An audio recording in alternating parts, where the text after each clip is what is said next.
Nikola Tesla, the man, the myth, the legend. The engineering genius who devised many of the applied scientific principles that created the world in which we live. Tesla, master of lightning. The Tesla card game from NewVenture is a trick-taking game that also incorporates aspects of a modern deck-building game. The objective is to gain as many points as possible before the deck runs out. The game is available as a basic deck of 108 cards, which is suitable for 2 to 4 players. There is also an expansion deck of 36 cards, which you can add to the basic deck to accommodate 5 to 6 players. Or you can purchase the deluxe version, which includes all 144 cards. The points in this game are measured in millions of volts, and there are lots of 3s in the game as well, owing to Tesla's obsession with that particular number. There are 3 different types of cards. First, there are voltage cards, numbered from 10 to 60 million volts. There are 4 colored suits of voltage cards: Colorado, Niagara, Wardenclyffe, and New York. The red New York suit is only in the expansion deck. The values of these voltage cards will be applied to your trick-taking bids. The higher values are better, but keep in mind that these printed voltage values do not count as part of your final score. For that, we have the scoring cards. There are 3 kinds of scoring cards. Positive scoring cards, which depict positive events from the life of Tesla. These range from 10 to 40 million volts. And the negative scoring cards, which depict negative events ranging from -10 to -40 million volts. The values of both the positive and negative scoring cards apply to your trick-taking bids. And there are the suit scoring cards, which have no value during the trick-taking. They count as 0 volts when totaling your bids. However, they are still very desirable, for when the game ends, each of them will cause your sets of voltage cards to acquire a value in your final score. The third kind of card is the power card. These will grant the players special powers, or cause special events to occur when they are played. The effects of each card are written right on the card, and generally are pretty easy to figure out as you go. Some are very desirable, some not so much. The more you play the game, the more familiar you will become with these cards and their various effects. Some of these have red borders on them. These are part of the expansion deck for 5 to 6 players. If you're playing with fewer than 5 players, you may want to remove all the red border and New York cards from your deluxe deck. It is entirely up to you, but when playing with more than 4, they are really essential to balance the deck for more players. Now to the setup, and then we'll get to the play sequence. Shuffle all the cards very thoroughly, and select one player to serve as the dealer. As the game progresses, the role of dealer will pass from player to player around the table. To keep track of who the dealer is, and as a reminder to pass the role on, use a poker chip or some other marker to signify the current dealer. Begin by dealing 12 cards to each player, including the dealer. The remaining cards are placed face down on the table to become the common deck. Remember that term, common deck, because it will be significant later on. Look through these cards carefully and choose 9 of them to keep. This choice is generally made based on the voltage value of the cards or on the positive effects of any power cards that might have been dealt. Return your 3 rejected cards to the dealer face down. The dealer then adds in their own 3 rejected cards, shuffles them all together, and puts them face down at the bottom of the common deck. Now shuffle your remaining 9 cards and place them face down to your left. This is called your input deck. Everybody has their own input deck, and as you acquire more cards through the coming turns, this deck will grow. Now you're ready to begin the first trick-taking round, and each trick-taking round will follow this same sequence of 6 steps until the game ends. For the first step in each round, each player draws the top 6 cards from their own input deck. You must always have 6 cards at the beginning of each trick-taking round.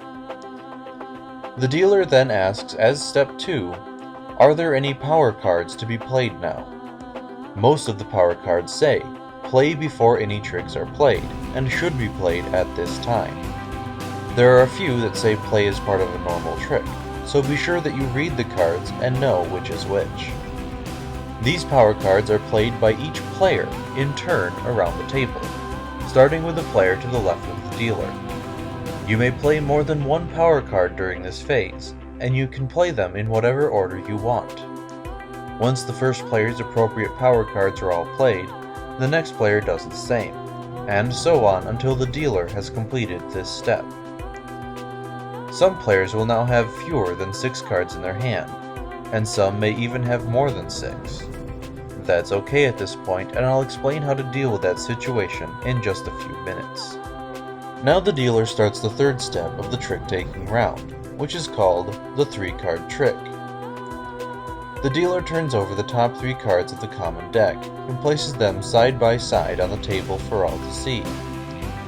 These 3 cards are the prize cards for this turn. The players will be trying to win, or possibly avoid winning, these 3 cards during this trick. If there is a power card in this set, all players are allowed to read the card to be cognizant of its value. Now each player selects 3 cards from their hand to bid against the other players for this trick. If the value of the prize cards is low, you will probably want to play 3 low-value cards during this trick. If the prize card's value is high, or include desirable power cards, select 3 high-ranking cards to bid for this trick. After each player has selected their 3 cards, they should hold them face down towards the center of the table to indicate they are ready. Once all the players have done so, all the 3-card bids are revealed simultaneously. The highest total bid wins the prize cards, but here's the interesting twist. Everyone keeps the cards they've played, so don't mix them in with the other player's cards. Retrieve the cards you've played and set them face up to the table on your right. This is called your output deck, and will be very important as the game progresses. The winner of the prize cards adds them to his or her output deck as well. Now the 4th step of the round. The dealer begins the 2-card trick. The dealer turns over the top 2 cards of the common deck and places them side by side for all to see. As before, these are the prize cards, and if there are any power cards in the set, the players are allowed to read them. Each player selects 2 cards to bid, either to win or avoid winning these prize cards. Ask yourself, do I want these cards to appear in my hand later in the game or not? And bid accordingly. As before, once all players hold their selected cards face down toward the center of the table, all these cards are revealed, and the highest total bid wins the prize cards. And as before, retrieve all your cards and place them in your own output deck face up. The winner adds the prize cards to his or her output deck. It's time for step 5, the 1-card trick. The dealer turns over 1 more card from the common deck face up onto the table. Notice that each player usually has only 1 card left, and must bid it on this last trick. And again, highest bid wins the prize card. Your played card goes into your output deck. The winner puts the prize card onto his or her output deck. The final step of the round is to pass the dealer marker to the left. Before we continue, here are some important notes about the cards and how to play them.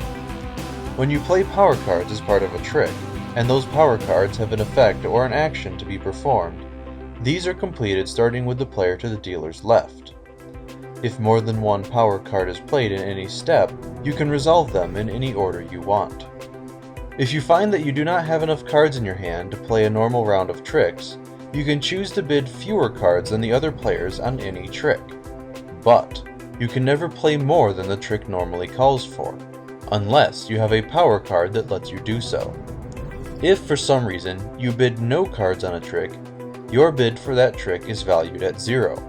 That doesn't mean that you lose the trick, because all the other players might bid negative cards. So you might still win a trick, even though you don't play any cards for it. And what if there is a tie bid for the win? Sometimes, 2 or more players have bid the same total. When this occurs, each of the tied players draws one card from the common deck and adds it to their bid. If this results in another tie, simply draw another card. If this drawn card is a power card, the card's effects are ignored and the card counts as a value of 0 volts. Once the tie is resolved, the players keep these newly drawn cards. They go into their output decks at the end of the trick. By the way, ties for lower, non-winning values in a trick don't matter. They lose anyway. When a player receives the dealer marker, the new round begins again with step 1. Each player draws a hand of 6 cards from their own input deck. But wait, there are only 3 cards left. What now? Throughout the game, whenever you need to draw from your input deck for any reason, and there are not enough cards to fulfill the task, do the following. First, draw as many cards as you can from your input deck. Then take up your output deck, shuffle it, and place it face down to your left to become your newly refreshed input deck. Continue drawing cards until you've drawn enough to complete the process. Those cards that you won in the previous trick-taking round are now in your input deck and will therefore begin to appear in your hand in subsequent turns. Therefore, winning positive cards is good, negative cards is bad. Now the game continues as a series of trick-taking rounds, each following the same sequence of 6 steps. 1.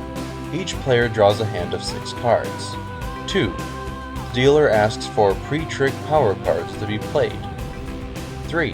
The 3-card trick is played. 4. The 2-card trick is played. 5. The 1-card trick is played.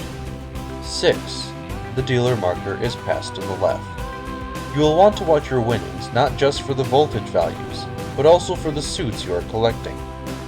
Those cards that will score suits at the end of the game will become very valuable as the game goes on. For example, if you've noticed that you're winning a lot of Colorado cards, gaining one or more of the Colorado suit scoring cards will be a very, very good idea. Even though their value during trick-taking is 0, their value at the end of the game is significant.